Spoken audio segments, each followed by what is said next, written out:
Okay, so good afternoon all. Welcome to our monthly meeting of Book Brewer meeting.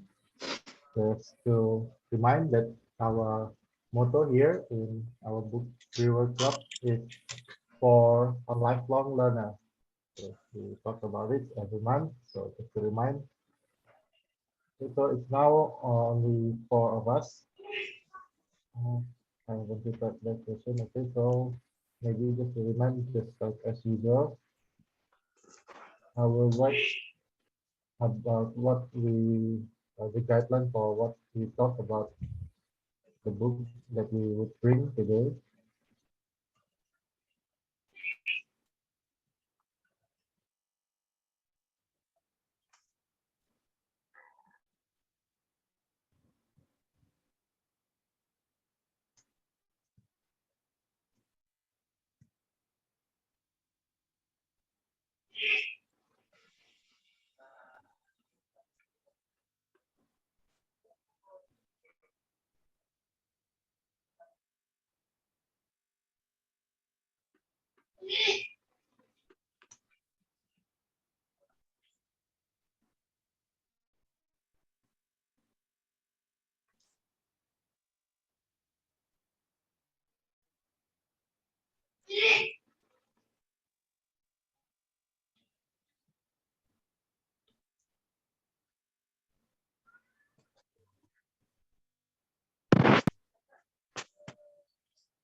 Hello, hello. He's typing it. Edo, are you typing the? Yeah. I'm typing the question. See, Oh, I can I tell. haven't prepared this one. Sorry. yeah. while we are waiting, maybe I want to ask something to Pipit. Why do the government demand you to have another degree? It's linearity. You know, All Indonesia, in reality. yeah. Oh, Now, a teacher must have linear degree with what they teach. although they Yeah. already have. I've been teaching Indonesian language for expat for 8 years, but I don't have the degree to teach Bahasa Indonesia. That's why I need to take it. But is it possible for you to take a master degree in Bahasa Indonesia? No, not possible because linear. They need linearity. Oh, I see. You know what's funny? Linearity has been talked about in Jakarta Post the other time. Indonesia is one of the few outdated countries who still talk about linearity. Yeah, in other countries they don't really care about linearity. Like mechanic engineer, for example, can teach physics in it lintas. Jurusan is possible, but Indonesia is. Other countries do not require it. A lot, most of countries now do not require it. Yeah, ada kok in the Jakarta Post few months ago dibahas, discussed.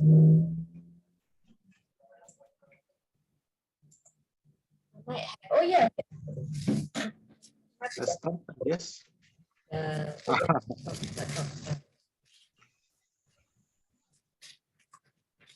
But I thought that you are a private. You are teaching in a private school, right? Yes, but still under the government supervisors. Oh, I see. That's troublesome. But yeah.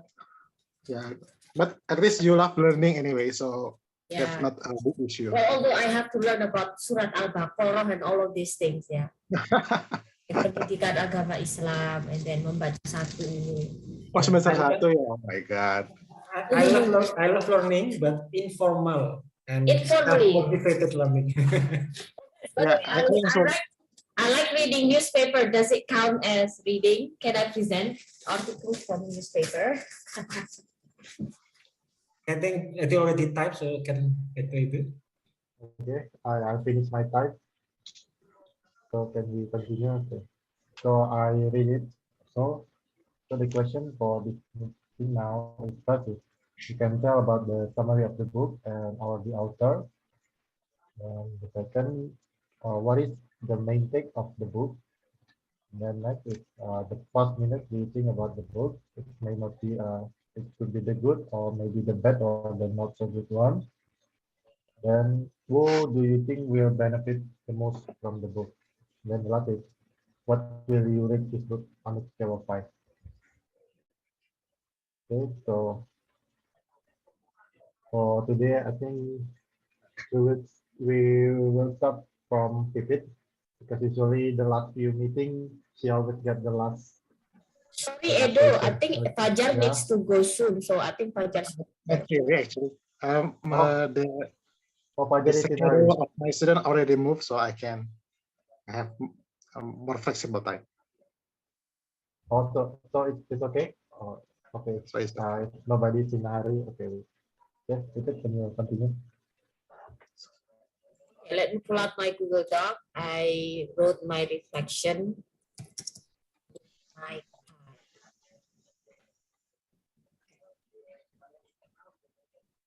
There you go.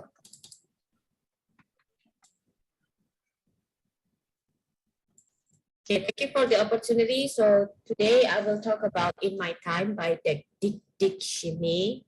So for those who are familiar with American politics, Dick Cheney was the vice president of George W. Bush, the Bush Jr.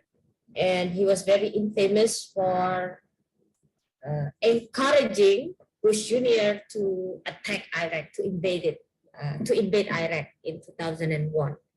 And the reason I wanted to read this book was because I watched a movie called Vice, and I suggest you to watch it as well. It's very interesting.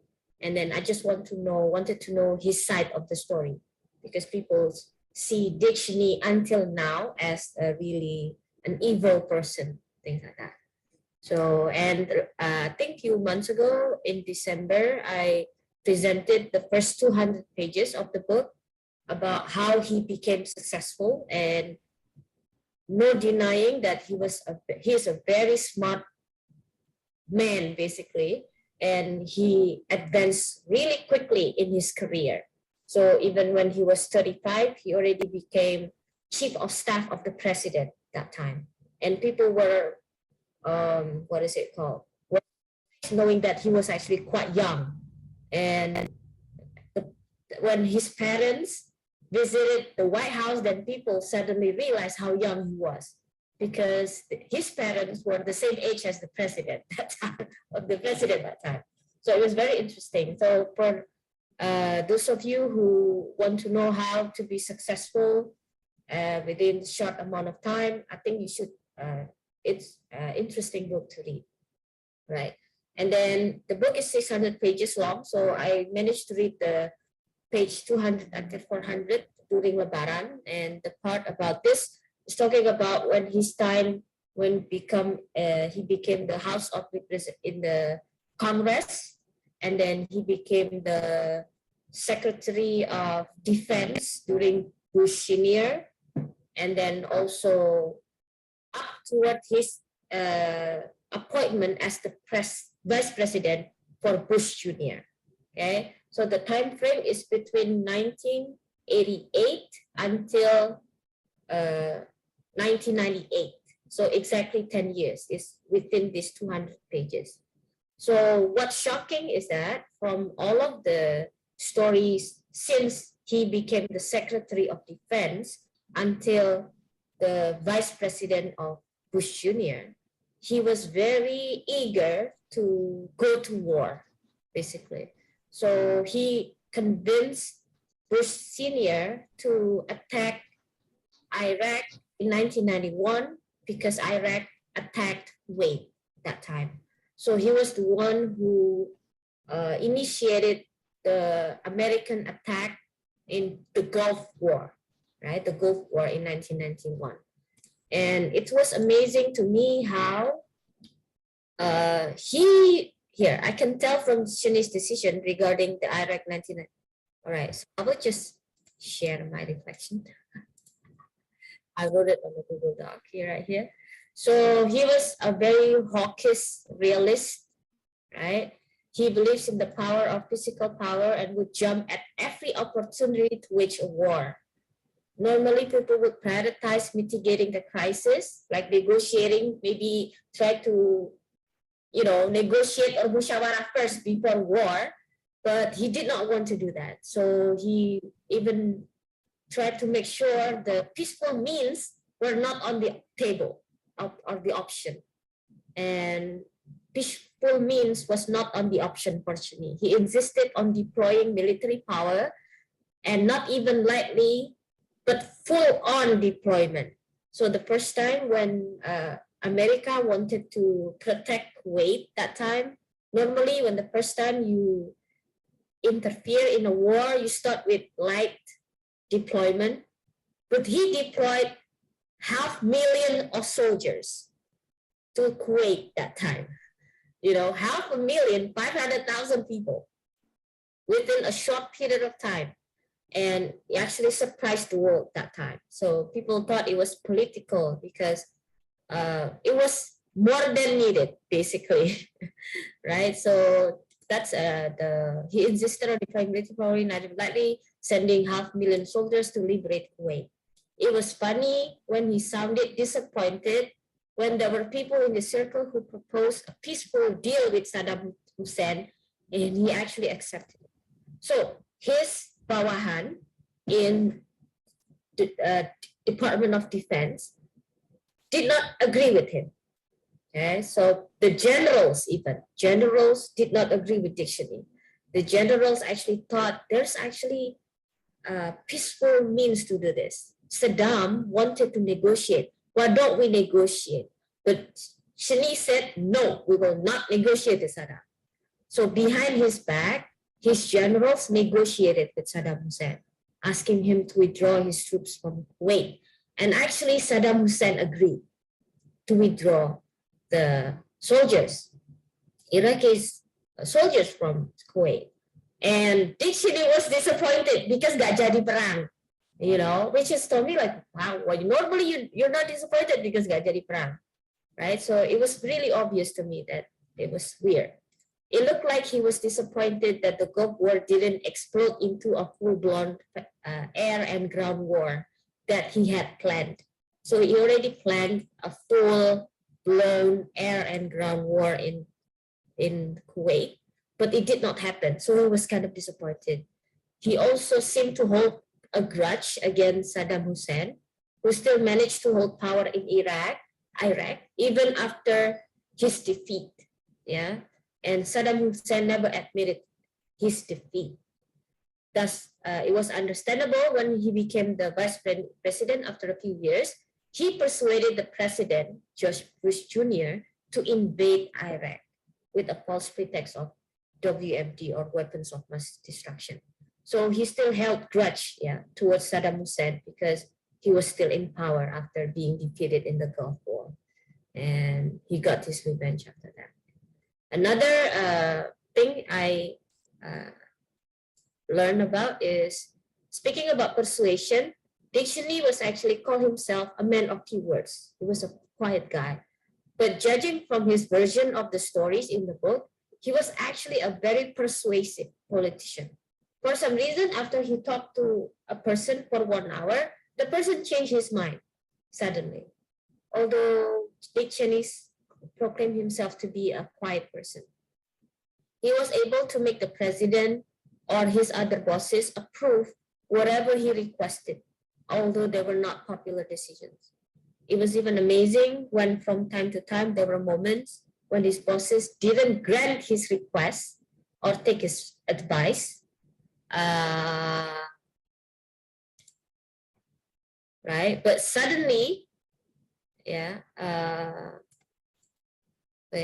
was even amazing from then there were moments when his bosses didn't grant his request because from the theme generation, surely they couldn't have declined. Okay, so there were moments when the Bush senior that time asked for the approval of the Congress to attack Iraq, right? And then Dick Cheney said, no need to ask for their approval.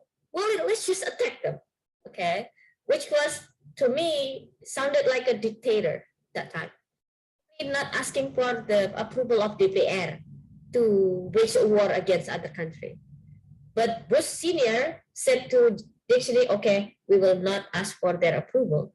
But secretively, suddenly, Bush Sr. asked for the approval from the Senate and the House of Representatives that time. So almost there's an impression that even the president was afraid of Dick Cheney. And he was actually younger at that time, younger than Bush Sr. But Bush Sr. could not say no to Dick Cheney.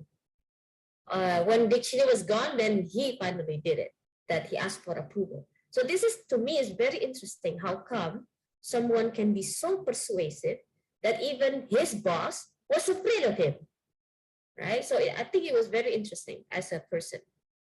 And then also the president decided to get the approval anyway. Cheney was in the Senate. He even forgot how it was for him before he became the Secretary of Defense.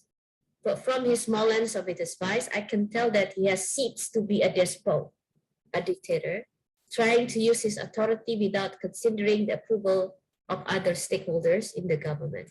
He also loves strengthening military power, even when it was not necessary. After the Soviet Union collapsed, he insisted still on strengthening NATO, right? He thought like, okay, so Soviet collapsed, but still not satisfied. We still need to strengthen our alliance with NATO, things like that. And also he hated journalists. He actually banned journalists from coming with him wherever he went, which is very unusual for politicians, right? So the little decisions, small decisions he made regarding journalists, regarding not asking for approval to House of Representatives, and always want to strengthen military power, did not want to have peaceful negotiation. He actually has the talent to be a dictator, in my opinion. So this is what I can summarize from what I read about Cheney's political career. And the next one is the plus minus of the book. There's no plus minus in my opinion because it was his side of the story. So I cannot judge in terms of, I wish he could have done this. I think he wrote everything he remembered particularly well. He's very well-planned person. So I think this book was written from his diary, I think, because he remembered every name. He remembered every date of when things happened. So I suspect that he already planned to write a book since a long time ago.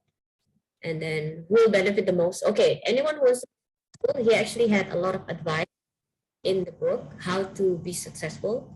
Like goes to golf course and meet important people.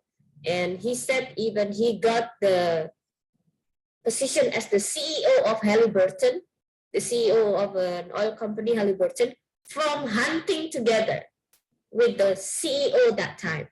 So it was really interesting because the CEO actually came from outside the company. So the CEO of Halliburton that time planned to retire. He was looking for a replacement, obviously. And he met Cheney in a hunting club or something. And then after just meeting him one time, he got offered to be the CEO. And Cheney did not even have any experience in oil company, not even a day. So I think it was very, wow, even a small gathering such as hunting together with important people can give you huge opportunity. And I also learned that there's a lot of nepotism as well. Like Dick Cheney's wife, although she of course is very smart, but she got a lot of offers to be the professor here, to be the chairman here, to be the board of director here from the president. So nepotism is really not just in third world countries, I would say, also found in America. So even when he became the vice president, he also chose his friend to be the Secretary of Defense, to be the Secretary of the State. So all of these are friends running the government that time. And I still like the book. I think I will rate it 5 so far, only because finally I get to see who Dick Cheney was from his point of view. So I think that is what I can share.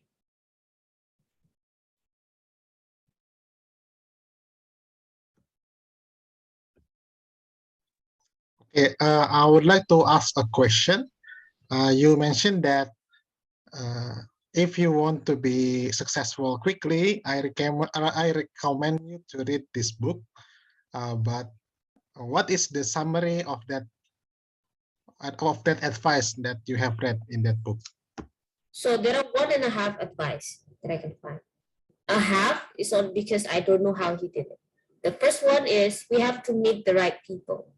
So Dick Cheney was he joined this club, he joined that club, like hunting club, golf clubs. Even when he was busy, he always made time to join book clubs. He mentioned book clubs in university. He did not go to that university, right? Yale, he got kicked out from Yale 2 times, but he joined the book clubs of Yale just to know the people, the masses who are in Yale. So he thought that maybe some of them will be successful in the future. If I can create a good impression, then they will remember me, basically. So he had a really wide circles of clubs he joined, from leisure until academic. So that's the first one. Second, he always makes good impression with people. Like, can you imagine meeting the CEO of Halliburton with just one meeting with this Dick Cheney? He got an offer as the CEO. So I think he must be he leaves a strong impression to the people he meets, even just once. Will you use the word charismatic? Charismatic, probably, but also he's very smart. So he claimed himself he's not a man of he's a man of a few words. He's actually quite quiet. He even talked when he drove from Washington D.C. to to his home in Casper. Yeah, Casper. What is Casper again? Casper. Ghost. Oh, Casper, USA, Wyoming. Yeah, it's 12 hours of driving. He did not talk at all to the family or to whoever was with him. So he could shut up for 12 hours. He was like, I don't need to speak, he said. But when he speaks, he becomes very persuasive. But we don't know how he became very persuasive. That's what I said is only half tips. Maybe he's preparing his speech in his mind and writing the he was draft. quiet all the time and thinking about the right word to say. Yeah. And also it's very productive. Like even during his busy time, he still had time to write novels. Like who the heck had time to write novels? He was the Secretary of Defense. Right? He must be very busy. He still had time to write novels. So I think, well, wow, this person must have really good time management or something. Maybe this. Did he finally publish the novel? Yes, actually, but it flopped. He said it flopped. So if you can find it online, he published several novels already. Yeah, although a flop, not.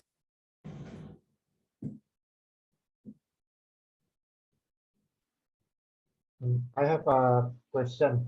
Mhm. So, the Dick Cheney assumed the role as the CEO of Halliburton, an oil company, in his interim between his Secretary of Defense and his vice presidency. Yes. I think before his vice presidency. So, does the book mention anything related with his decision during the vice presidency? Because it's also famous for the second Gulf War, like the invasion of Iraq. So, can you related with his background in oil company with his presidency decision, vice presidency decision. Yes, so the book in the page 400 is still the time when he just became the vice president. So I think I will read the part about his vice presidency next 200 pages. So page 200 until 400 is from 1998, 1988 until 2000. Yeah, so the time when he became the Secretary of Defense and then CEO of Halliburton, and then just be elected as Vice President of Bush Jr. So during this time. And he was a very successful CEO in Halliburton. I think he deserved to even write a business book about, his time as the CEO.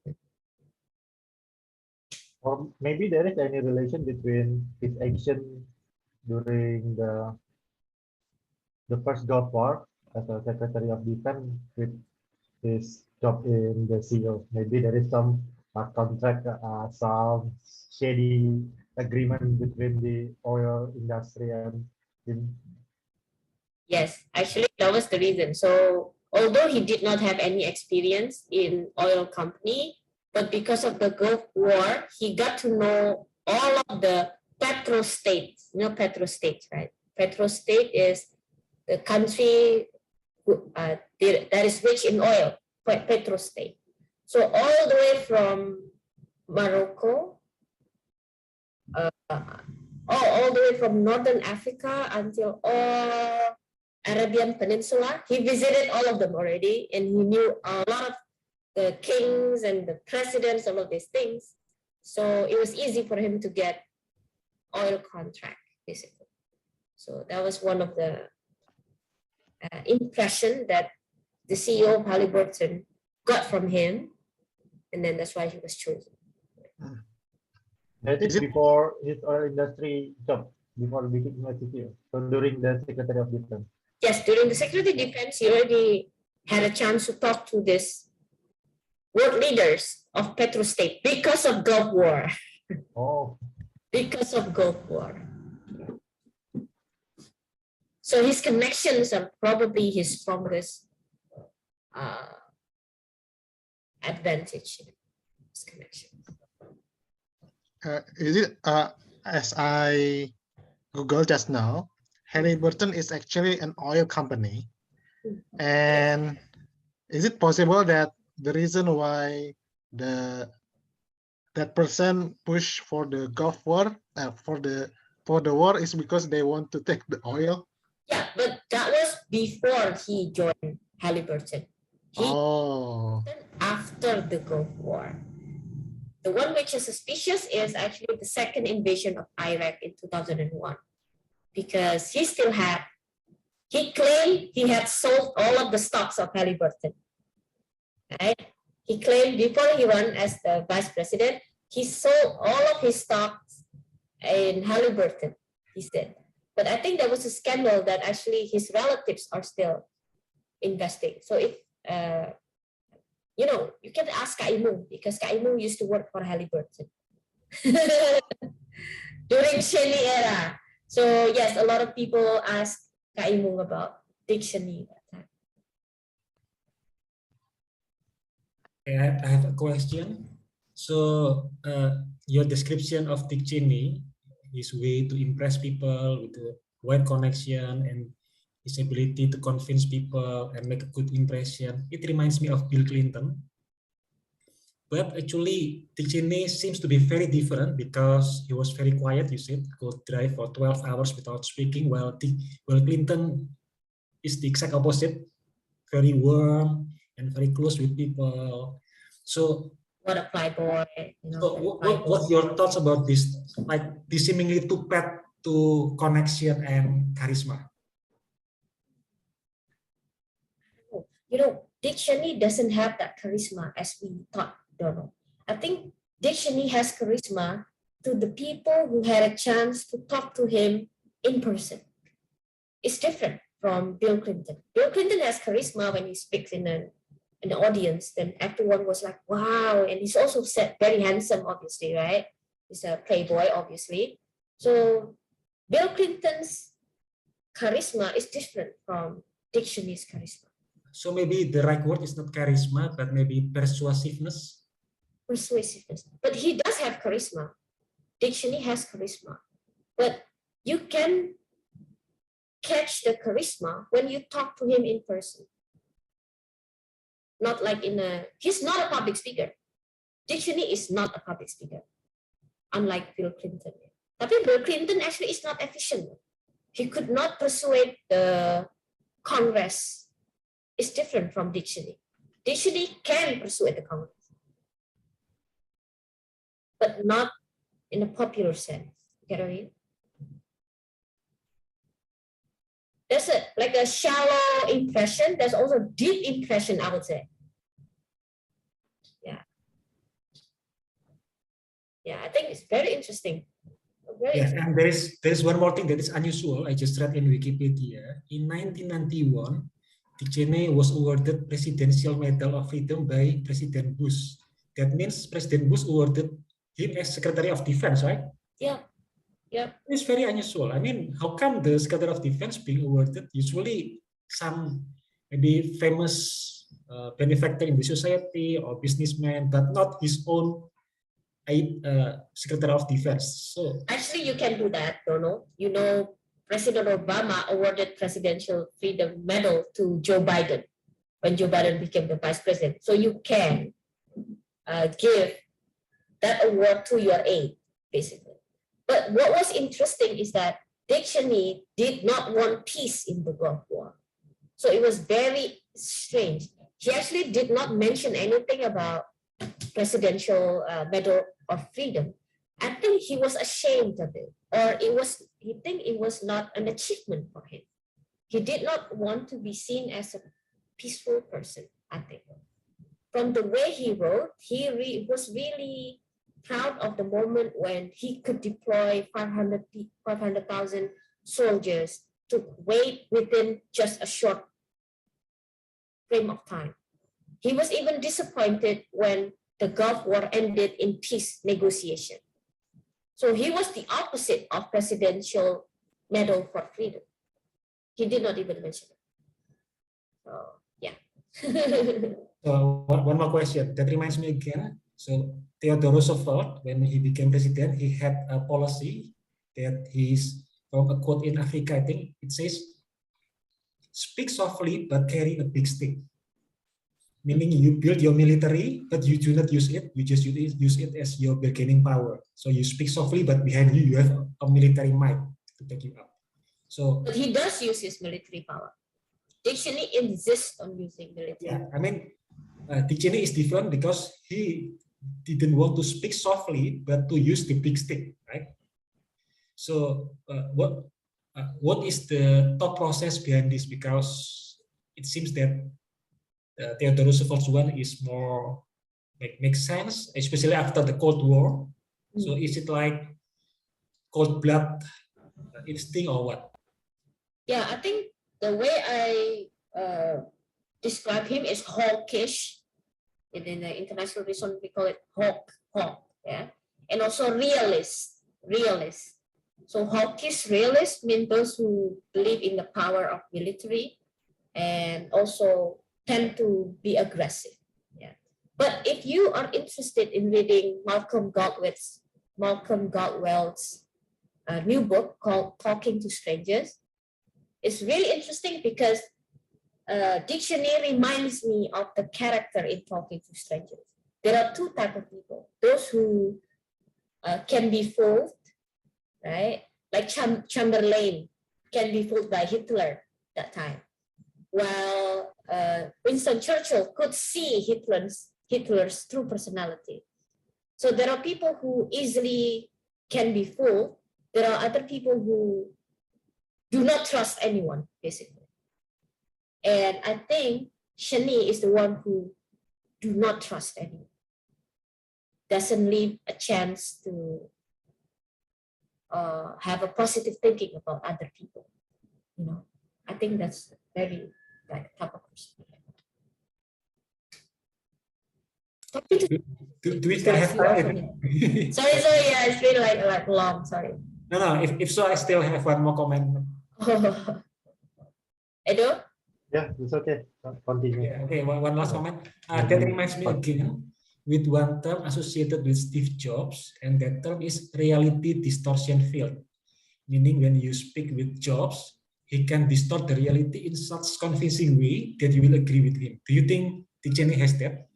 Maybe reality distortion field. Oh, maybe I have to read about it, but there's a good chance he does, because people just suddenly change his mind after talking to him, even the president. And after he's gone, suddenly the president think about it. Oh, kayaknya salah deh tadi. Kok aku iya aja ya? How come I prove? I think probably there are few people who are. Okay, thank you. Okay. So no more comment or question.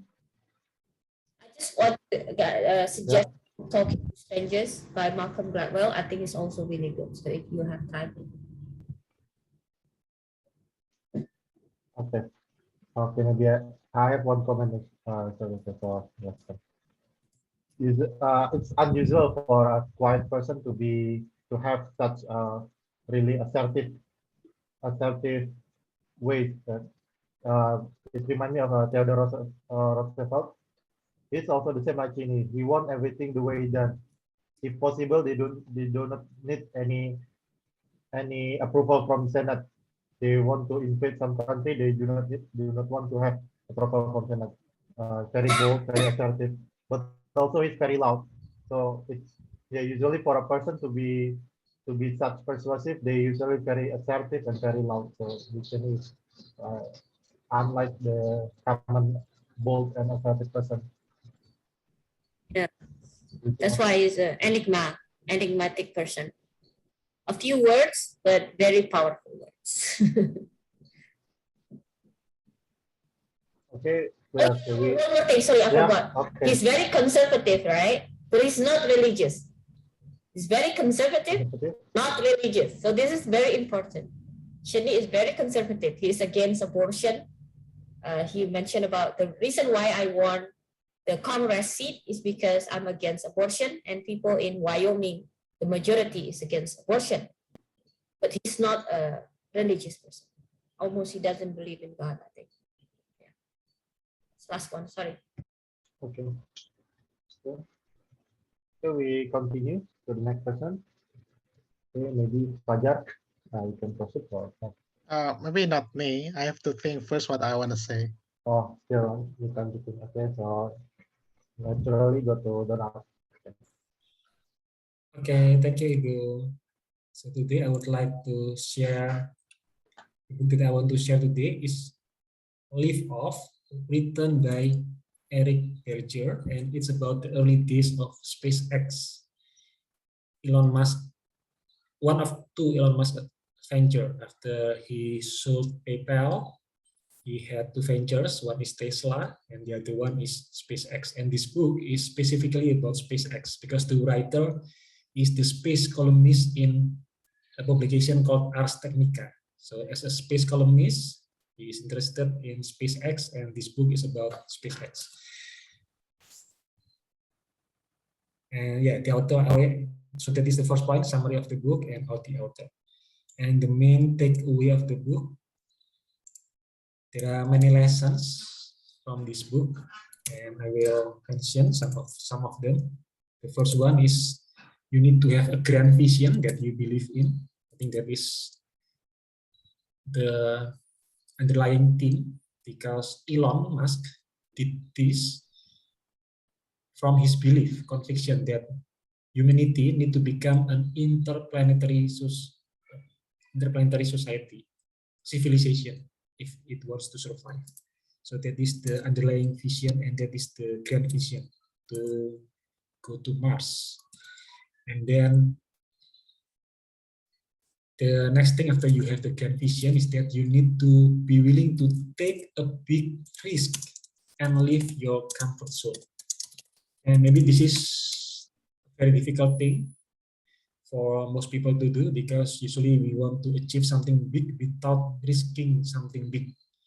But what Elon did was he risked almost all of his net worth. Actually, at the end, he almost bankrupt into it. Actually, if he wanted, he can live a comfortable life because he got approximately $180 million after selling PayPal. So that's a lot of money. You can just go to yak and cruise all around the world. But instead, he took this very big risk. So that is the second big lesson. And maybe for now we just look at the success, but actually it's very stressful, and there are many points for SpaceX and almost died. And also Elon was very stressful actually.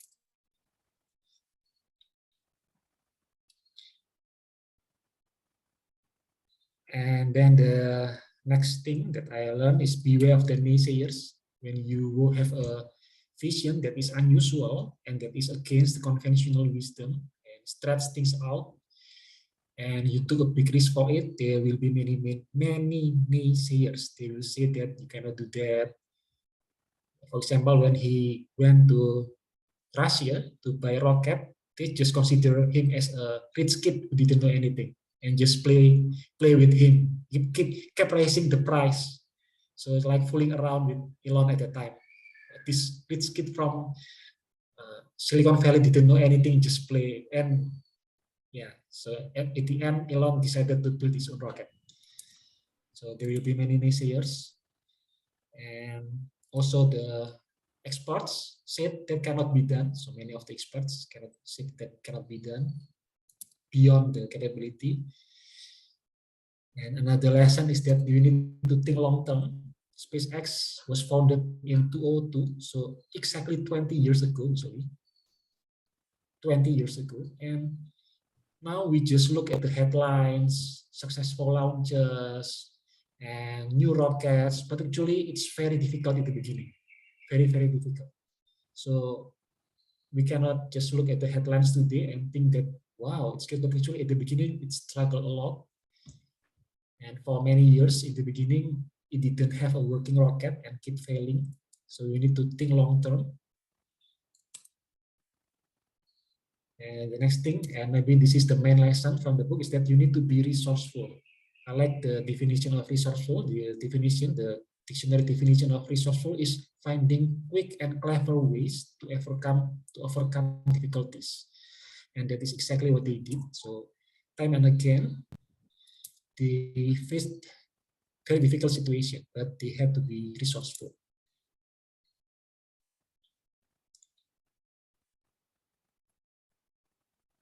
And he was willing to take the hard way. Just one quote: the last trip from Russia, I was like, man, the price just keeps going up. It doesn't feel like this project is going to be successful, Mas said. I wondered what it would take to build our own rocket. So most people will just give up because it's too difficult to build your own rocket. At that time, only governments built rockets, but he took what would it take instead of saying that that is not possible. What would it take to actually do that? And there are many examples about being resourceful. That's just one example that I mentioned about building their own rocket. And then the next lesson is finding the right people. Like the quote from the book, Musk made hiring a priority. He personally met with every single person the company hired through the first 3,000 employees. So the first 3,000 employees he actually interviewed in person. And that's very difficult, but he made hiring a priority to make sure that only the right people will get it. And then the next lesson that I learned is you need to find the first domino. That is the term. If you want to knock a row of domino, we must knock the first domino and the rest of the dominoes will follow, right? So we need to know what is the first domino. And that is actually a term from another book, not from this book, the domino term. And in this case, for the vision of human civilization in Mars, the first domino that Musk found is we need to decrease the cost of space launch. So space launch was very expensive because they used one rocket just once, and then you flew and then you throw away the rocket, so very expensive. So the very first thing to do is to reduce the launch cost. And then they focus on it for many years in the beginning. And learn from failures and keep going. So the first 3 launches ended in failure. They had their first rocket after 4 years. So again, we need to think long term. They had their first rocket after 4 years and it failed. Just 1 minute after launch, it destroys, it explodes. So failed, but they kept learning about this. Just another quote on the flight back from the launch site. While Kimball, his brother, played video games, his older brother, Mas Kalom, spent much of the flight poring over books written about early rocket scientists and their efforts. So again, being resourceful, learning from failures. Actually, there are still many more, but I think I don't have time to go through all the lessons one by one because there are so many lessons about this. So the next part, plus and minus of the book. The plus is we get to feel how it is to actually do a big vision. So what it takes to actually change the world. So if you want to do that, also you need to do this. This is what it takes. So we get like an inside story about how to do that. And the minus, I'm not sure about the minus because I really enjoy the book. So yeah, I cannot think of the minus for now. Who will benefit most from the book? I think if you want to live a non-conventional life, the kind of life that is not following the conventional wisdom, that is not like following what people say should be the right career or the right move. If you want to live that kind of life, this is the right book for you. Actually, it's related to a book about movement that I shared a while back, a few months back. But this is from a different side. So the book at the time, The True Believers, was about social movement, but this one is about transforming the world in a different way. So you do not make social movement, but you build a venture. What will you rate this book? I think I will give it 5 out of 5 because of the insight and the storytelling. Okay, that's all. Thank you. Okay, thank you, Donald. So anybody may put their question or comment. Okay, repeat. Yes. So as you mentioned, it was a long journey for SpaceX, right? Even 20 years ago, and the first few years was a big struggle for them. How did he manage not to become bankrupt? This country. I mean, did he have to burn his money? Like, is it running on empty for several years? Which that means that would require a lot of, sacrifice, right? Because you have to, it's minus, we still keep going. Or is there any tips or strategy that time that he managed not to make the company bankrupt even for a few years? Yeah, so in the beginning, he spent his own money and he eventually spent about 100 million out of 180 on SpaceX. The rest is on Tesla. So he almost spent all his net worth from PayPal. So 100 million just on SpaceX and the rest for on Tesla. So he was very stressed actually. Let me read an excerpt about how stressed he was. In 2008,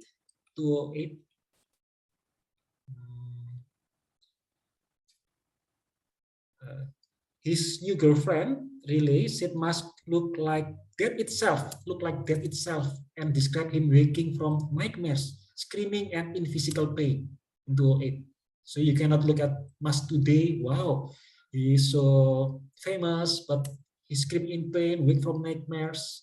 Even as SpaceX achieved success, both of Musk's major companies with Tesla spiraled toward bankruptcy. At a stroke, his two seemingly doomed companies were saved. It felt like I had been taken out to the firing squad and been blindfolded, Musk said. Then they fired the guns, which went click, no bullets came out, and then they let you free. So like feeling like almost died. But how did he manage to do it? So for SpaceX, the breakthrough was they won a government contract. The government contract awarded $270 million. But how could they won the contract? Because they sued the government. So that is another lesson. The government actually already awarded the contract to the existing space companies, Boeing and Lockheed. But Musk said that is not fair, and despite being a small company at that time, just a small startup, they are not afraid of the status quo and the big players. So he should showing them on what ground? That the contract was not awarded fairly. There should be a contest, tender. Oh, it was by appointment. That's why. Yeah. Oh, okay. That he got a good. So he won. Sorry. So he won. Yeah, he won. He won in court, and then after doing the tender, he won the tender. Oh, nice. Then she's the one who should get sued then. Maybe the tender was not fair. So that was the breakthrough, getting 270 million. Okay, so I think that answered the question here. Yes, but it's to me, it's incredible stamina in terms of maybe most people will let's close the company lah. It's not working, something like that. But he managed to hold it in, menahan blow after blow of losses and running on empty basically. So I think probably he should be credited more about that, because now, like you said, people only see him as successful now, but they did not see the struggle, obviously. And the fact that his father had a diamond mine, I think a lot of people trying to discredit Elon Musk because he was already rich, born in a very rich family with a diamond mine. So I think that's another thing that people use to discredit him. Yeah, but what's impressive, in my opinion, is that people with that kind of background, especially after you sell the first company very successfully, usually they just live a comfortable life. They do not want to take such a big risk. They have more options not to do anything too, right? Yeah, or you just do some normal social cause. You send money to maybe refugees. Nothing wrong with that, but that is not like threatening your reputation and everything.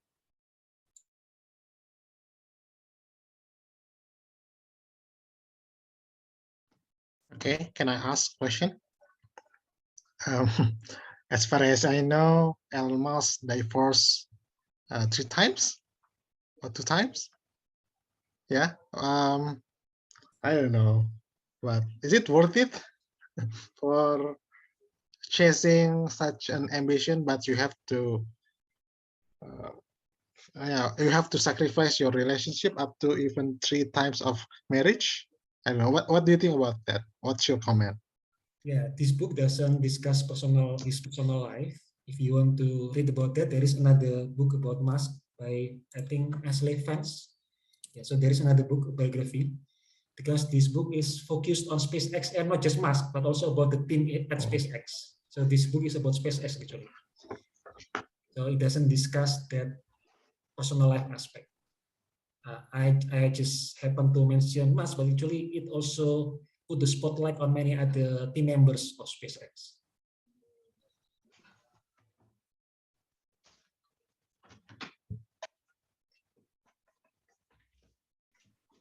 I have a question. I think sorry. So I think if from every person we can have things to learn and not to learn.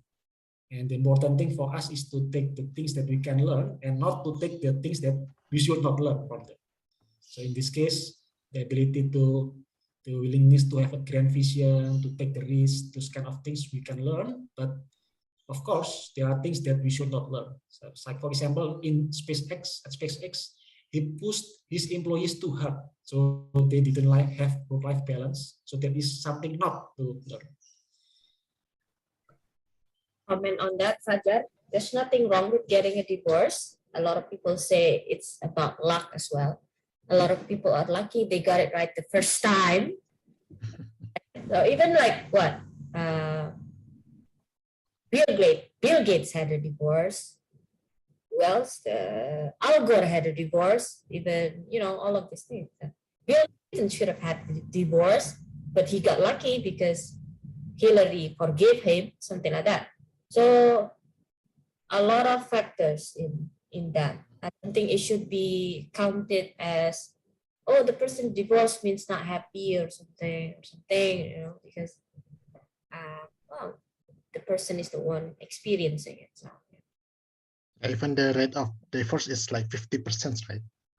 So, and in US at least. But when talking about divorce, it's too complex. There are two minds, and I think the outsider can only judge, but we have no idea what happens there.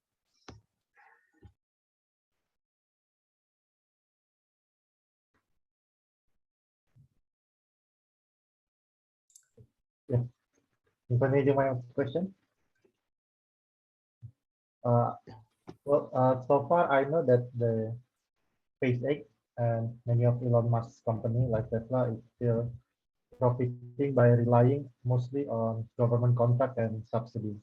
So does the book mention about the projecting in the future? Will it make sustainable business in the future?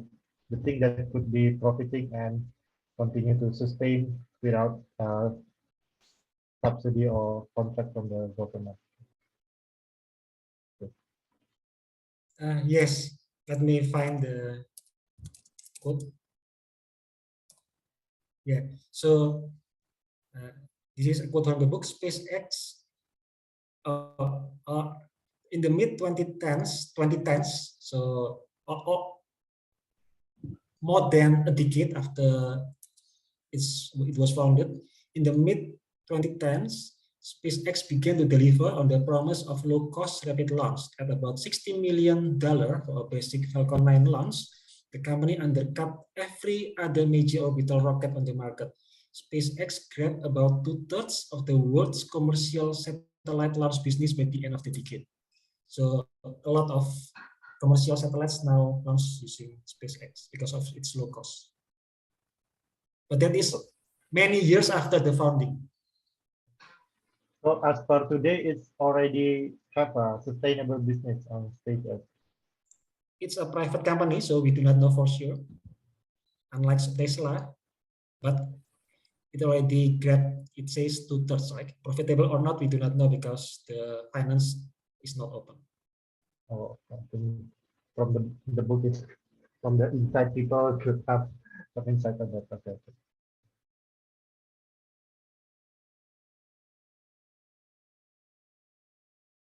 So will anyone give any other comment or question?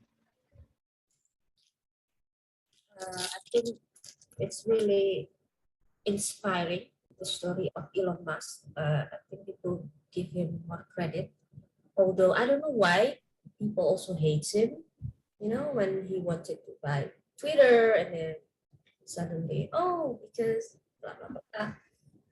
But I think more stories about him, that the time when he was struggling or even almost died or something is supposed to be, exposed more often, not just the successes. So I think it will make him look more human and people can identify. Yeah, actually there is quite a lot of inspiring stories in the book, but yeah, we don't have time right here, very limited. But it's different. I just say be resourceful here, but actually reading the stories in the book about how they become resourceful is a different thing. So maybe if you are interested in this kind of far out venture or moonshot ventures, maybe you can read it.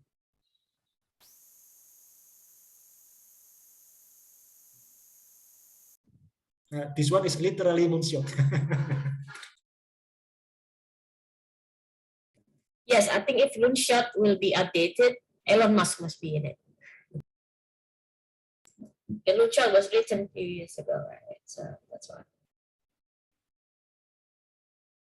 Yeah, my opinion about Elon Musk is he's actually just like any other ultra rich person. Only he's too loud about it. So yeah, because we know every rich person mostly wanted everything the way he wants. But most of them is just stay quiet about it. They just put another person to handle all the things for them. But eventually they get what he want, the way he want. Even sometimes need to compromise some moral or ethical things. But Elon Musk just too loud about it, then it's become the persona of him. So many people see directly from him, not from some multiple layer of inferior and kind of stuff.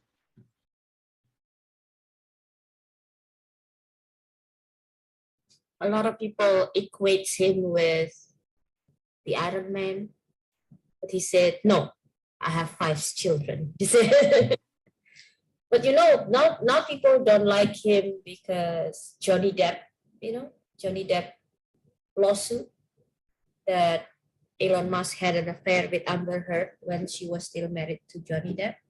So that's another thing that problematic.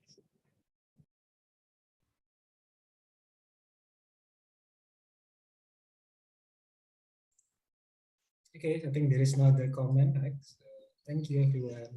Okay, thank you, Jamal. Okay, can we proceed next? Fajar, are you ready? Yes. I'll just Oh, okay. say anything that I have in mind. Okay, so today I would like to, can I have some share screen, please? So today I would like to share with you about the web novel that I read. The title is The Legendary Mechanic. Actually, I'm a person who rarely read fictions, but it just happens that somehow it interests me, this book, this web novel. So I want to ask you if any one of you have ever played adventure game or RPG game. Of course, maybe, right? Yeah, what In title that? university 15 years ago. What the title of the game? Do you remember? Itu apa? Playing Maple Story as a kid. Oh, Maple Story. Apple Story, oh my god, BTS. Aku Harvest Moon. Oh yeah, Harvest Moon. And so in that story, you become the player and you control the movement of that player. But in this story, The Legendary Mechanic, the main character turned into an NPC. It turned into the character within the within the video games. So it's kind of quite unique in my opinion. And he was actually a player, but somehow he went into the past and he became one of the NPC. But thankfully, because he already experienced the future, he already know the systems, he already know the future, and he can cheat the way through so that he can become a very successful person in that video game, something like that. This is a quite an interesting novel. So this is what you can say. The setting is in a video game where the player start from a planet and then the player can go into the universe, and there are so many intelligent civilizations out there, and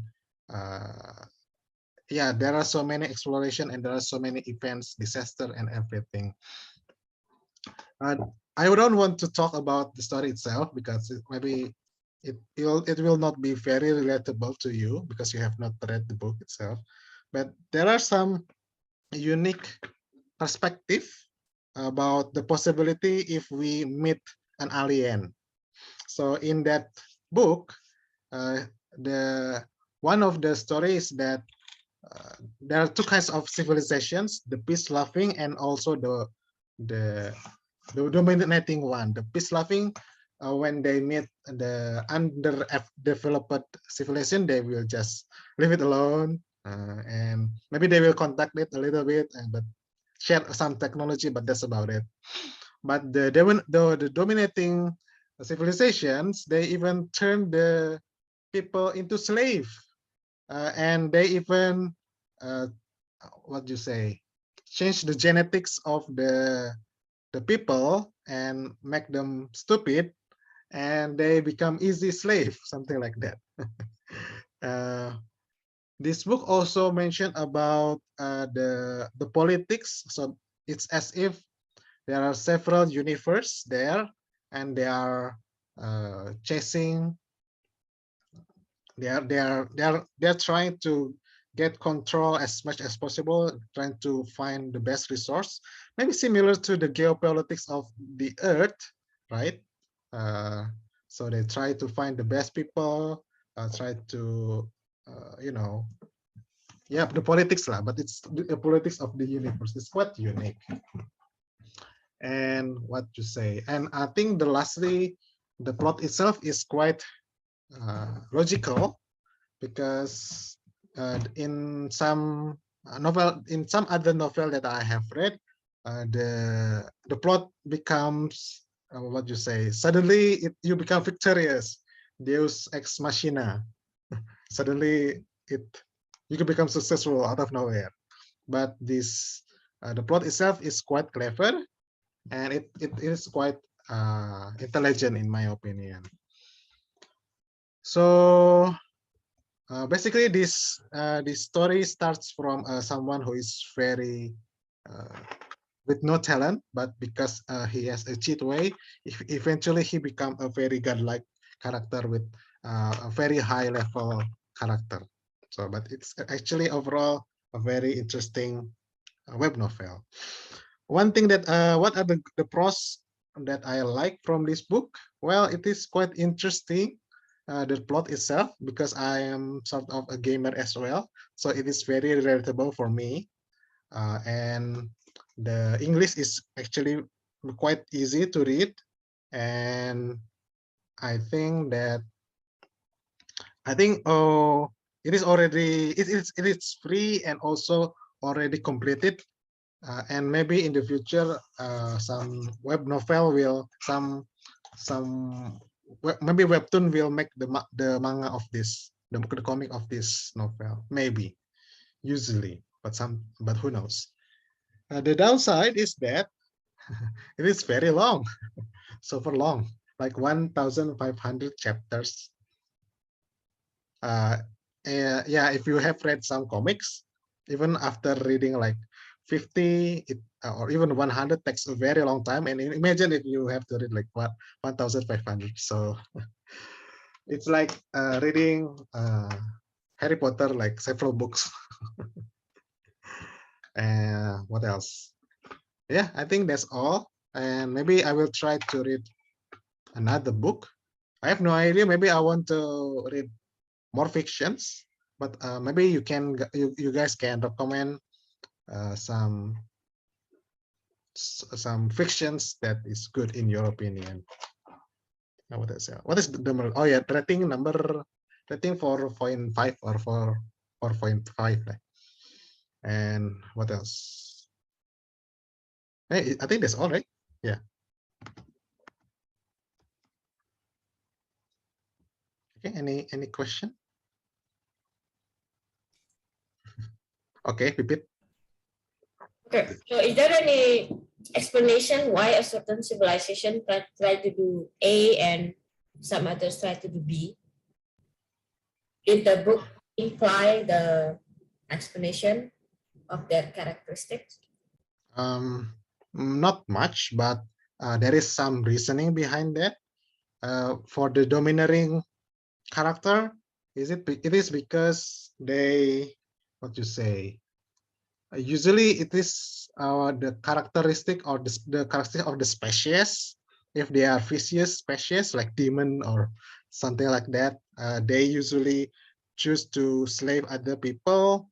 But if they are more peaceful, sometimes it's more beneficial to have more allies, to have more vassals, instead of conquering them as slaves. And sometimes they can do some trades, do some technology exchange. So maybe in their opinion, sometimes it's better to keep them and let them develop it on their own. And when they are ready, they can become part of their alliance.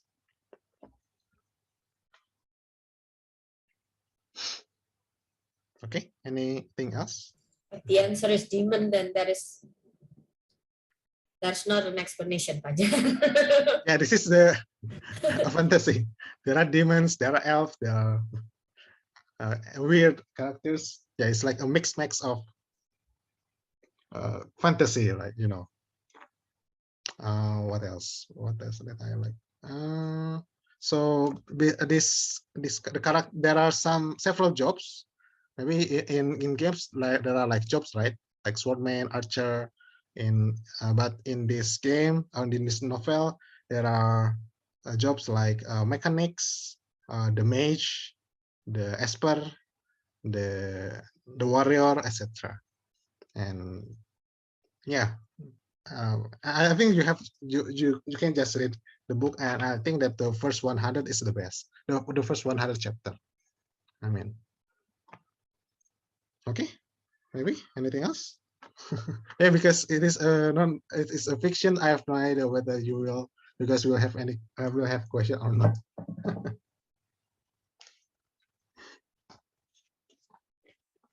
Okay, any question?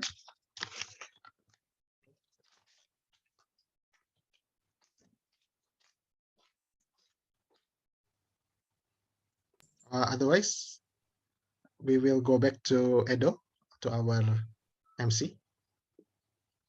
I think no other comment or question. Okay. We can continue to next last session, which is by me myself. Okay. Okay. I would like to bring a book titled "Rise of the Rocket Girls" by the author Natalia Holt. So this book is about the role of some very important woman that is rarely mentioned and most of the time is unknown, from the earliest development of missiles and rockets to the exploration of the solar system. So this book opened with the story of the background of the GPL, the Jet Propulsion Laboratory that we know that recently they are doing the landing of a rover in the Mars. So the GPL first started as a club of three guys in the Pasadena in the California Technical Institute. They are more knowing as a daredevil instead of scientists. So they often make some crazy experiment with rockets, trying some substance, and even burning some building and contaminating building with some dangerous chemicals.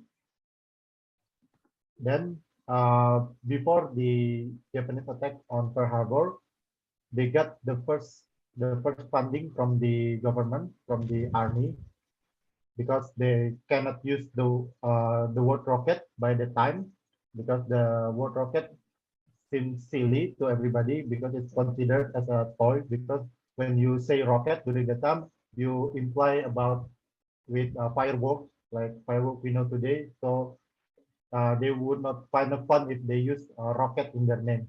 So that's why they use the word jet instead of rocket. So when the first time they got funding from the army, from the military, they start recruiting more people. And among the first people they recruit is a husband and a wife uh, of Barbara Kenworth. The husband is at the time is a student in the Caltech. So he is recruited as a technician, and the wife, she is very fond of mathematics, but she thinks she cannot find a job related of the mathematics because of the situation of at the time where girls mostly do not go into a STEM field. So at the time, she is hired as a computer. So before the word computer used to describe the thing that we know today as a computer. So computer is basically a name of a profession, a job handled mostly by women to do some manual calculation, to do some computing. So they manually do computing and calculation with pencil and notebook, creating a list of number and tables, then making some curve and trajectory. It's a very laborious job, doing repeated time of multiplication, addition and subtraction. So this Barbara Cartwright is the first computer that is hired by this GPL.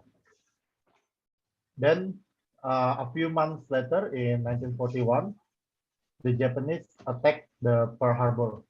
Japanese attack on Pearl Harbor, uh, making the army more eager to do some investment on new technology, mainly to have at the time mainly to make some kind of propulsion that can help a bomber plane to take off from a short deck of aircraft carrier at the time, because bomber is so heavy and usually they need extra thrust. At the time, plane is still using propeller, so there is a limit of the speed they can get to take off. So additional propulsion needed. That's why the GPL got the first task to develop some rocket to be strapped on the aeroplane that can help it to take off. And then they successfully get that project and completed by demonstrating 46 strap rocket in the bomber aeroplane. Then by the end of the World War II, the they the the development in the rocket science become intensified. American having a paperclip operation to take the Germany scientists, Germany rocket scientists, and take it to America. Then the GPL become bigger. They no longer just the institute of or laboratory of just a few people. They became a full-fledged research institute at the time. So their first task is to developing a rocket that is to reach 100 of miles that can send a warhead for hundreds of miles. Because of the project become intensifying, they start to recruiting more and more computer. Most of them is female. They are doing some calculation. They are the one that can predict the trajectory of the rocket, how long it will fly, and how much weight that they can carry. At the time, most of the GPL still think that what they are doing can further the development in the rocket science for the purpose of exploration of the space. But mostly the job they are taking at the time is for the military. So they also kind of thinking that doubt about the future of the institute, because most of the project they have taken is come from the military. They are doubting that they cannot do what they love about exploring the science and the space. Then the story then continue to into the day of the exploration of space, the Apollo, and the exploration of solar system, including the Mars exploration. Then the role of the woman in the rocketry is not only limited to computer, but there is more role like engineer and also programming, because in the earlier day of computer, most of the programming job is taken by women. It's a natural thing to happen, because previously the manual computing done by women.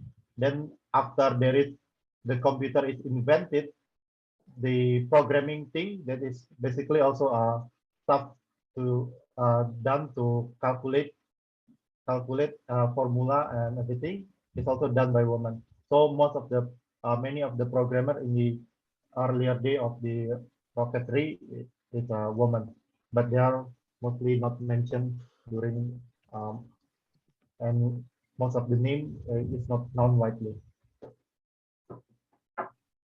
Okay, this book combining the story of the early rocketry with the professional life of those women mentioned in this book, and also the personal life of the woman in this book. So during that time, there is the equality in the professional life between women and men is low. So no matter how bright and genius you are, by the time you start your maternal life, you need to leave your job. So the many story here mentioned that many of the early computer left their job as a computer once they are having pregnancy and start to deliver their first baby. So it's what happened during that time.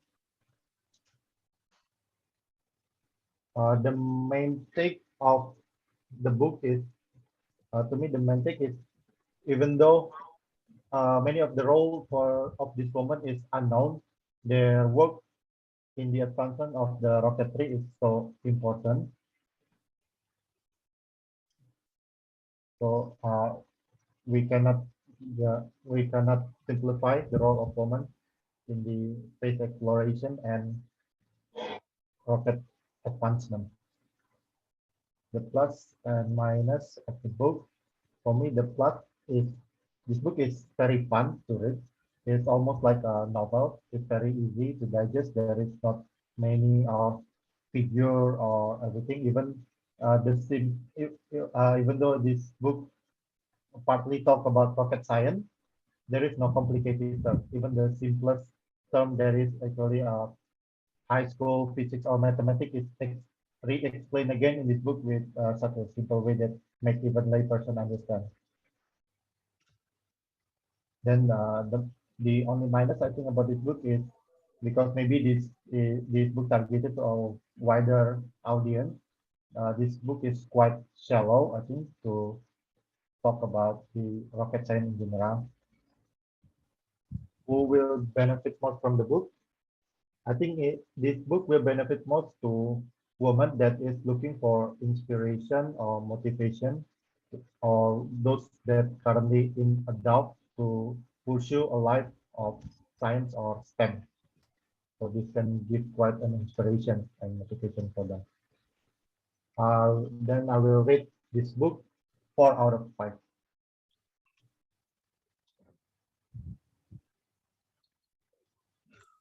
Okay, I have a question. Tell me. Yes. Yes. Yeah, so you mentioned that the computer were mostly women, and then the first programmers were also mostly women because they were the computers, right? Yeah. So that was a natural transition. But my question is, what happened then that it became mostly it's a male-dominated field? Because in 1970s, the era of Bill Gates, Steve Jobs, I heard of any women in that field. Mostly the programmers, the pioneers were men. So what happened in between? Oh, okay. So the culture during that time in the engineering in general, women doing laborious job, repetitive job, and men doing more of a creative work, kind of engineering work. So from the 40s until the 70s, most of the computer people is the background is engineer, kind of like an electrical engineer. So until the 70s, the computer work is dominated by engineers. Only 70s onward, there is a term invented for like computer scientist and software engineer maybe only invented from the 70s onward. So since the around the 40s, most of the men usually handling the the job of engineering, and the woman do the laborious and repetitive work. And during that time, programming and computing calculation is considered as a repetitive work. It's a work that takes a very long time doing some repetitive things. If we can see the photograph of the early of a woman bringing some code from the Apollo project, there is as tall as herself. Maybe we'll look for the picture.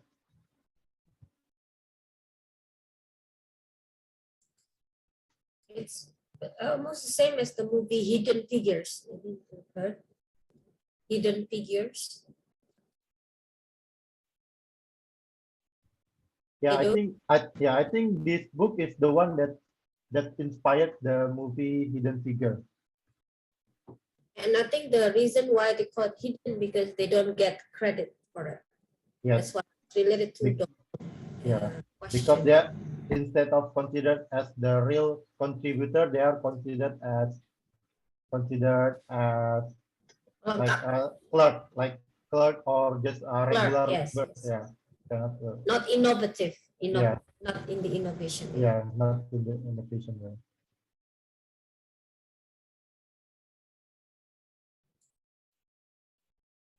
I want to ask a question, please. Since it's Yeah. about, um, is there anything that have changed that the book pointed out between that time and now about women's role in the aero engineering? Yeah. The last part of the book is talking about the most recent situation, like the ESA, the NASA, the exploration of Mars. So most of the thing they change is during current time, a woman involvement is more full time. Yeah. So they can now pursue a career in the rocketry, in the space exploration, not like previously when they need to stop once they have their first child. Now they can contribute more, they can dedicate their life, so they can have that as their career. So there is no longer what to say, right? Job discrimination for women in the STEM in general. The situation have changed much for women. So the this field is currently more open to women than what it was 50 years ago.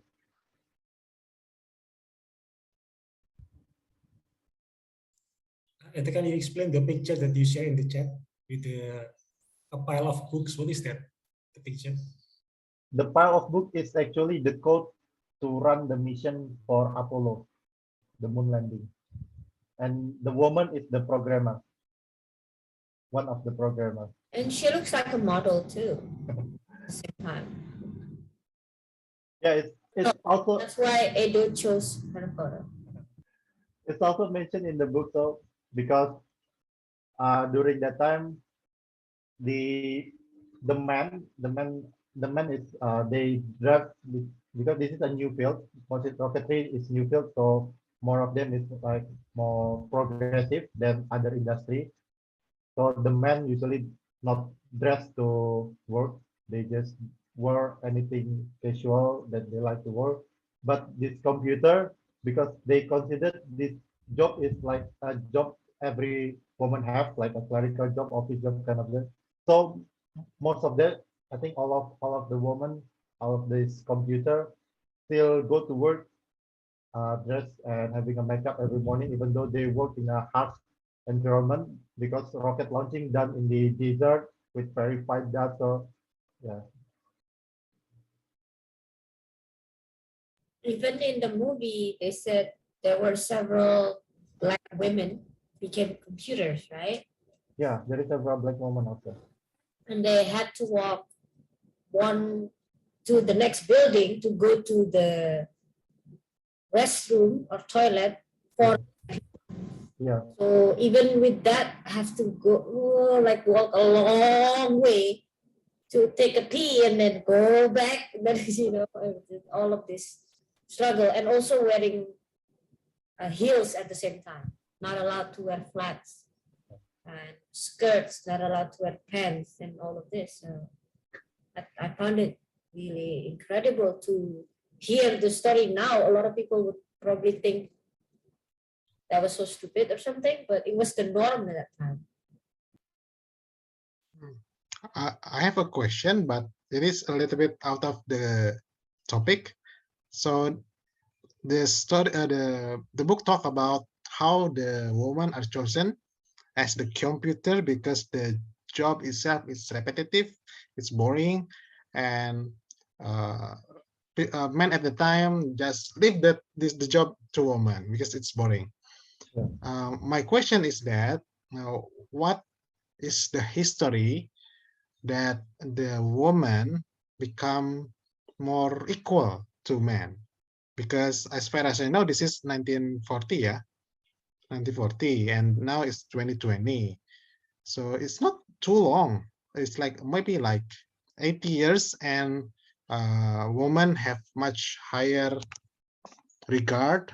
It's more regarded more equally with men. So maybe anyone can tell why, how. Yeah. What I know is it happened in all the fields, so not only in the science or STEM, not only in the rocketry. So I think the most contributing factor is maybe the second feminism movement during the 16th with us for the equality in the workplace. So I think that is the most contributing factor to the progressiveness of the equality between men and women.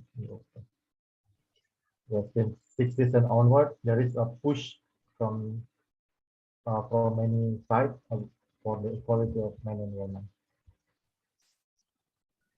You know, until now, people still assume things.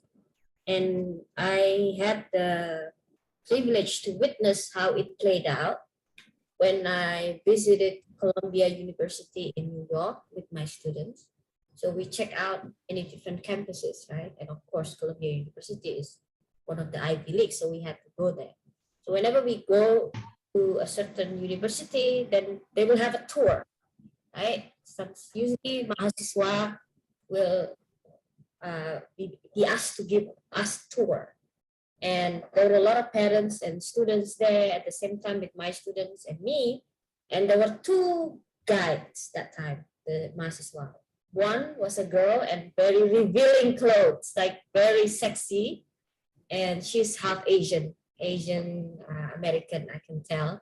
And the other guy, the other tour guide is a guy, a very formal, looking very like a nerd almost, very thick glasses and all of this.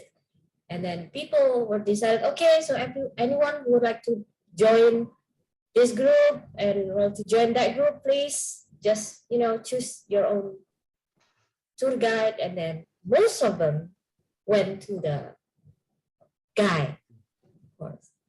And only few, including my student, went with the girl because we thought like, oh, what if we could not hear them because it's too far from the tour guide, a long line of people following this guy, right?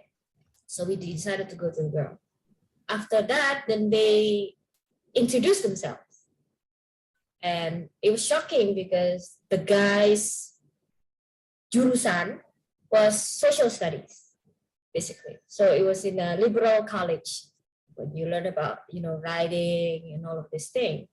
While the girls' jurusan was biomedicine. So after knowing that, a lot of parents suddenly moved to the girl side, because they thought, oh, maybe they were interested in STEM. That's why they chose the guy. But then realized after introduction, it was actually the girl who was in the STEM, biomedicine. So suddenly they moved to her line. So I think that is kind of the assumption that people have. Oh, guy must be in STEM and women in social studies. It was a interesting experience in my view. Yeah, I also witnessed kind of the prejudice. Even until now in the STEM field, I witnessed that there is still a prejudice that woman is better on a boring and repetitive job, like making a report, taking some sample, doing sample, taking data and everything. And men usually considered to be more effective doing some creative thing, troubleshooting, analyzing, and kind of it.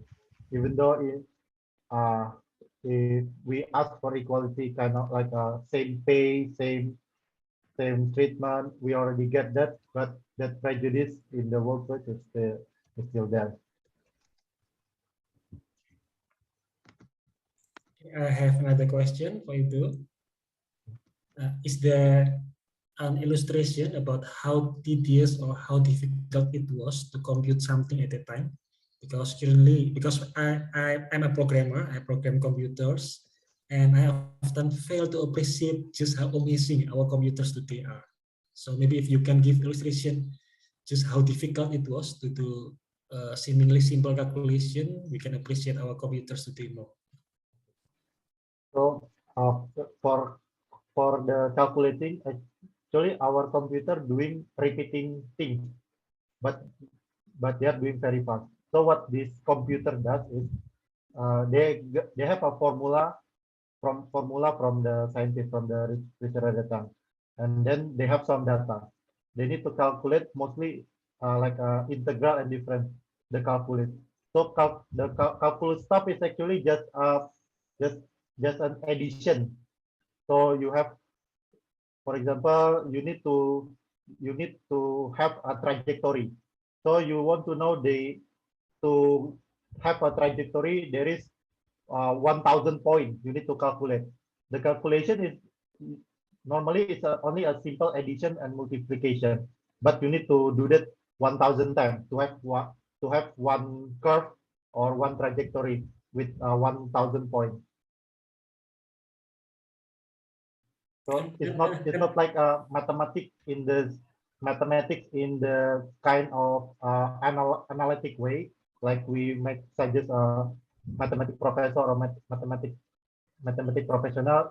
It's a simple way. Even on high school student can calculate that one because only multiplication and addition mostly, but it happened in many times. And how long did it take to calculate a trajectory in the book? Okay, there is a mention. So usually for one testing, one launch, they once they get the data, it takes a whole 2 days with a total of 6 computers doing the calculation. Yeah, today we can do that in like 1/100 of a second. Yeah, and our computer, whatever our computer can calculate one point in a curve in a fraction of a second, but this woman, it could take several minutes. Mhm. So that Usually, means now women, sorry, computers are taking over women's job. Yeah. Because it's the repetitive thingy now done by calculators, right? maybe it's like in math, there is a function or there is a graph. Usually we can just simply put the equation on the computer and then voila, there is the graph. But Yeah, in this case, you have to put the numbers one by one. yeah, to get And every point. yeah, and when the number is very big or very difficult to calculate, and then voila, you get the graph. Very boring, super boring. All of us learned that in high school, right? Yeah.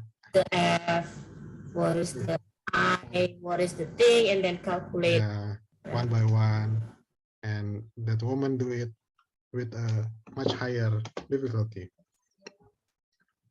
Just a short comment for us to appreciate how fast our computers today. So if you like to play games, every pixel that you see is actually calculated. The the light, the shadow, and everything is calculated, but so fast that it's real time as if you see it's moving smoothly. But actually every single pixel is calculated. That's how fast our computers are today.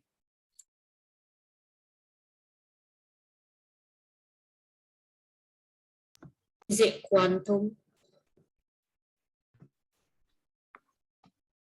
No, I think we do not have to go until quantum for that. Even our current technologies are already sophisticated for that. In quantum will add a whole new layer of complexity and function.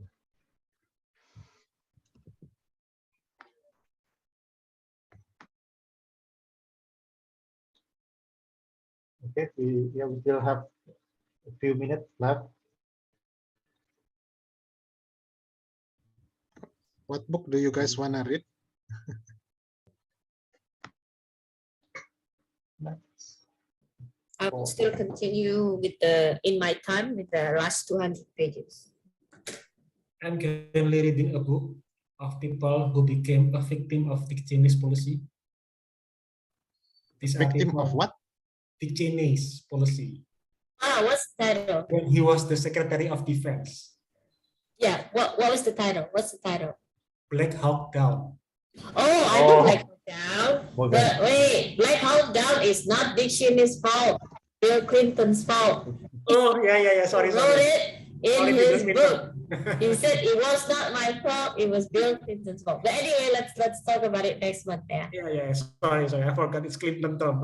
Yeah, 1993. I know. It's much better to read the book than Very to watch sure, the right? movie. I was just born at the time. Because in the movie you cannot be so explicit, but in the book you can be very explicit about the violent, the cruelty of war. Actually, what is worse is come Yes. after that, the Rwanda. Yeah, because after Mogadishu, after the failure in Mogadishu, America decided to not do intervention. Not and to then intervene the- here. Actually, worst guys, thing happened. that is related to my thesis in international law. So I talk about Black Hawk Down 1993 and then Hotel Rwanda 94, Bosnia 97. So I cannot wait for next month. We will have Do you have a good book to recommend regarding Rwanda? Oh, I have. The title Edu is, loves book I of read that one. war, yeah. The title is The Key to My Neighbor House. Key to my neighbor's house. I read that one during my college year. It's about Rwanda and also Bosnia.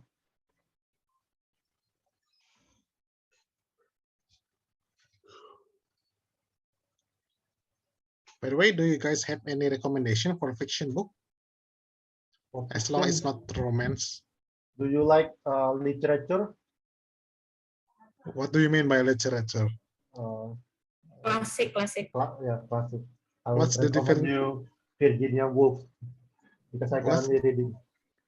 What's the difference One. between literature and Literature between the in the classic and past. regular novel? Literature usually have a more realistic theme, so Mhm. it doesn't plot driven. It's more, it's based on a daily stuff that happen around people, because the way author perceive life back then is different than today. Today they can easily do research in internet, so they can have a why more fantasies back compared to back then. What they know back then is only what happened around their life. Oh, I see. Fajar, since Edo recommend Virginia Woolf, I would like to recommend the title is Room of One's Own. The Room of Room of One's Own.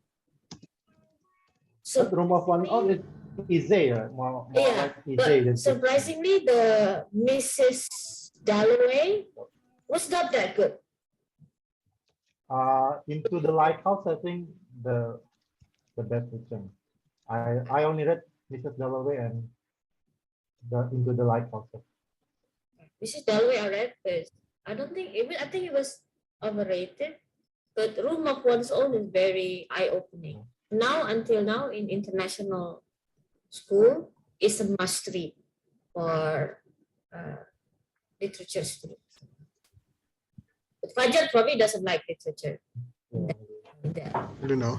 era. Actually, what makes it difficult is how difficult it is reading the book, because the English is usually old version, right? No, yeah, it's also very boring. Like if you read Charles Dickens, where people travel with horses and carts, there's no telephone, it's hard to communicate. So all of these are very frustrating. Like so difficult even to just send a message to someone, that can cause a problem. Things like that. But it's really, if you want to know reference, then better read passive research. Why are you interested in fiction now, Fajar? Oh, not sure. But I want to read maybe fiction or another non-fictions. Maybe a subtle art of not giving an F. Cara seni menjadi tidak bodoh amat. Seni untuk menjadi bodoh Yeah, amat. Dia's favorite book. Yeah, the title translated very questionably, but well. Okay, I will try to look it up. The key to my neighbor house. This one is the book that I recommend about one. Or for fiction, maybe if you would like some contemporary work, I would recommend Latin American one, like book from Mario Vargas Llosa, or for Okay.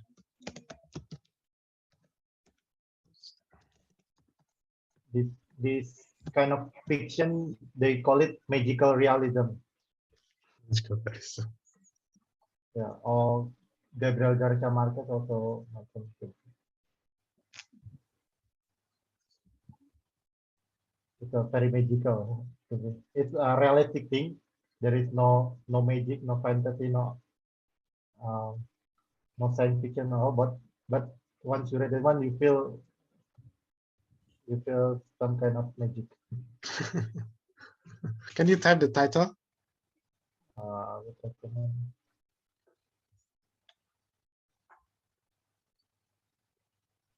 Oh yeah, Pipit, when is the other book club? Is it the third week?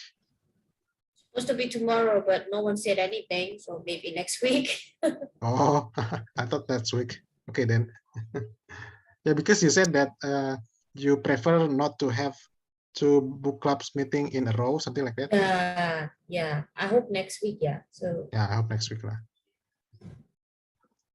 Mario Vargas Llosa. Okay. Copy that.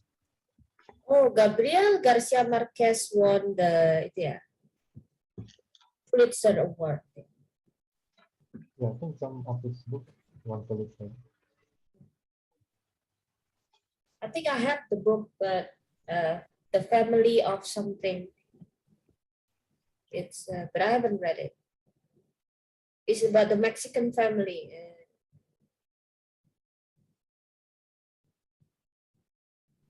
Yeah. Oh my God, this like makes me so sad. I don't really have time to read now. The only reason I could read was because of Lebaran holiday. So yeah, I really hope I can contribute something next month. Yeah, you need to set some things away. Yeah. All right. But I hope maybe at least I read the Jakarta Post so I can share interesting articles lah. At least, yeah. Okay, yes, it's Okay. Yeah, our time is running out, I think. Okay, time now to end our meeting today. Okay, thank you guys. Thank you all of you for participating today. We'll see you next month. Maybe what date? Next month. Okay, bye-bye. Okay, Can Fajar be the moderator? Oh yeah, photo. Fajar, can you be the moderator? Of course. 11 of June. I think possible. I think it's okay. All right, let's take photo. Fonologi bahasa Indonesia. Another math book. Okay.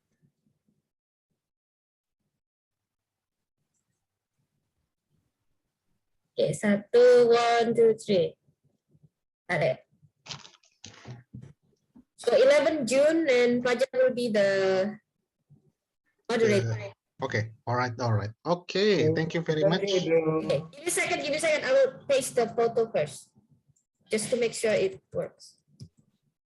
All right, it works. Okay. Bye bye. See you next month. Bye. Bye.